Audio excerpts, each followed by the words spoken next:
What's going on, guys? Patrick here from PatrickLawrenRealty.com, and today we're going to do a neighborhood breakdown. We're going to go over what it's like living in Mililani, the pros and cons, and everything in between. So stick around to get all the details. See you on the other side.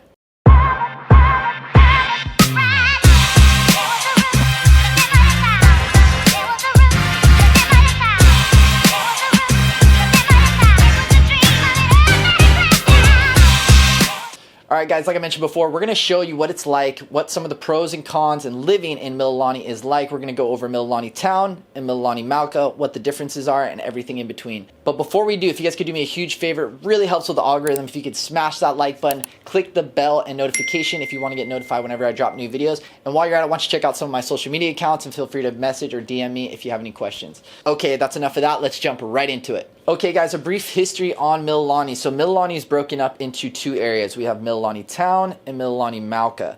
Now, when they originally started this master plan and they coined it the All-American City, their plan of action was to convert what was once basically plantation land for growing sugarcane and pineapple and turning it into residential. Now, they started originally with Mililani Town, and that's where we see more of the original style homes, the plantation style. And then it wasn't until the late 90s and 2000s that they started Mililani Mauka.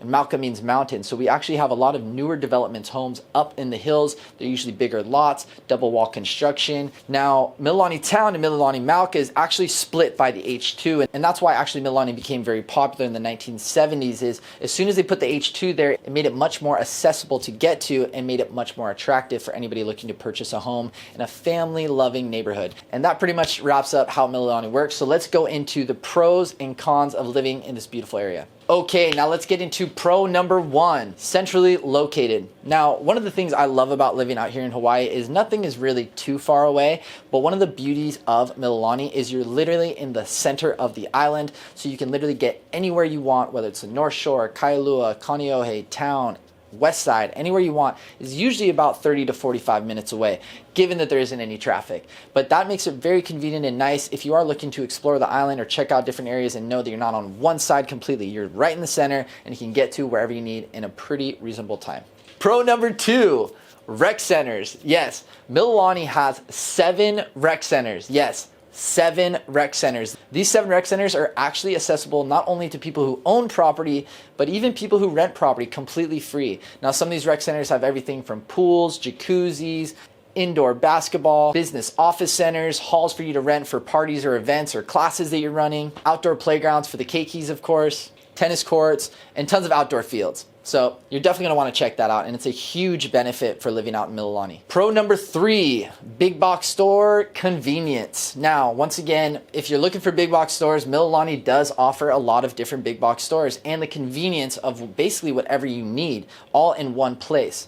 You've got, of course, the UFC gym in Mililani Town. You have Straub Medical if you need any of your medical needs handled. You have the movie theaters, tons of restaurants and eateries, and those big box stores, like I mentioned, Walmart, Long, they're all there for you, all in one place, and you don't even have to leave Mililani. So it's very convenient. Pro number 4, weather and lush surroundings. Now, certain parts of the island are really wet, really dry, and Mililani is a nice little balance. Now, we do get a fair amount of rain in there because you are put in between the Waianae Valley as well as the Ko'olau Valley. So because of that, we obviously get a lot of accumulation of rain, and the beauty of that is you get this lushness and forest vibe in Mililani. With that, sometimes you do get a bit of mold, so you are going to want to be aware of that, but it is really beautiful to see how much greenery Mililani does have to offer because it does get a fair amount of rain. Pro number 5, the schools. Now, Mililani, right off the bat, like we mentioned before, it is an all-American city. It also has a very good family vibe, and I think that's because the schools are absolutely amazing. The elementary and the high school are very highly ranked and one of the best across the entire island. And that's why we've seen a lot of families move there, because it offers great education for their keikis. Okay, guys, those are some of the pros of living in Mililani. Now let's go into some of the cons. Con number 1, far from the beach. So like I mentioned before, you are in the epicenter of Oahu, which can be extremely convenient if you want to go to different places on the island. But if you are looking to enjoy the beach, which we all are out here in Hawaii, just keep in mind that you are in the middle, so you're the farthest from the beach from basically anyone else. So you're probably looking at about a 25-30 minute on average to get to the closest beach. Con number 2, rainfall. Now, like I mentioned before, in Mililani, it is very lush and you have plenty of greenery, but that is because of the rainfall, which can be nice to cool things off, but also can create some issues, whether it's light flooding or that infamous mold that we discussed before. Con number 3, family oriented. Now, you're probably wondering, what do you mean con by family oriented? Well, if you are one of those people who want to party, live that Waikiki nightlife, Mililani is not for you. So this is more of a con for you to better understand the community there, that it is great and a pro if you're a family, but if you're a youngster and you're looking to party and have a good time and kind of live that nightlife, you're not gonna wanna live in Mililani because it is a quiet, quaint, and family-oriented town. Okay guys, now let's discuss some of the home constructions and what you can expect. Now, like I mentioned before, we have Mililani that's split into 2 different parts of town. We have Mililani Town and Mililani Mauka, and we kind of explained the history of it and why it's built the way that it is. So Mililani Town was the beginning of the master plan, and Mililani Town has more of the plantation and original style homes. So you're gonna have the jealousy windows, the single wall construction, you're gonna have roofs that are really high, like almost like an A-frame so that they can capture the heat. You're gonna have window AC units, sometimes split AC units if they have been upgraded, but more or less you're kind of gonna get a similar original feel when it comes to the homes. Okay, now if you go to the other side of the freeway, you'll be welcomed into Mililani Mauka. Now, what does Mililani Mauka have to offer when it comes to the type of homes? Well, most of the homes were built in the 2000s, so you're gonna have newer developed homes.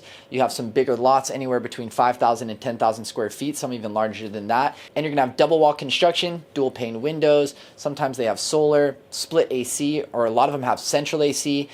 And all around just newer developments compared to if you were in Mililani Town, where you might have smaller lots or more original style homes. Okay, now that we understand the type of construction of homes of what you'd get in Mililani Town and Mililani Mauka, so now let's discuss what you can expect to pay to get one of these beautiful homes. Now, if you're looking to buy in Mililani Town, you can expect to pay for a single family home anywhere between $570,000 to $1.3 million. But the median price for a single family home in Mililani Town is about $900,000. If you're looking to purchase a condo in Mililani Town, you can expect to pay anywhere between $325,000 upwards of $740,000. But the median sales price for a condo in Mililani Town is $520,000. Now, okay, if we go into the other side and we go to Mililani Mauka, we do have a little bit of a difference in pricing, but once again, we do have newer developments. So if you are looking to purchase a single family home in Mililani Mauka, you can expect to pay $750,000 upwards of $1.9 million. But the median sales price for a single family home in Mililani Mauka is about $1.2 million. Now, if you're looking to purchase a condo in Mililani Mauka, you can expect to pay $350,000 to $850,000 for a condo. But the median sales price for a condo in Mililani Mauka is about $500,000. Okay guys, well that pretty much wraps it up. Again, I'm Patrick with PatrickLawrenRealty.com. If you guys could just do me one huge favor, if you got any value from this video, if you could smash that like button as well as click the bell so you can get notified whenever I drop new videos. Also, check out some of my social media accounts and feel free to give me a follow or DM me. If you guys are looking for any help when it comes to moving to Hawaii, buying, renting, or whatever it is, feel free to reach out to me. You got some boots on the ground. I've got my contact information down below, or you can book a quick call with me where we can talk story. Again, I'm Patrick with PatrickLawrenRealty.com, powered by eXp Realty. You guys have a beautiful day. I'll talk to you soon. Aloha.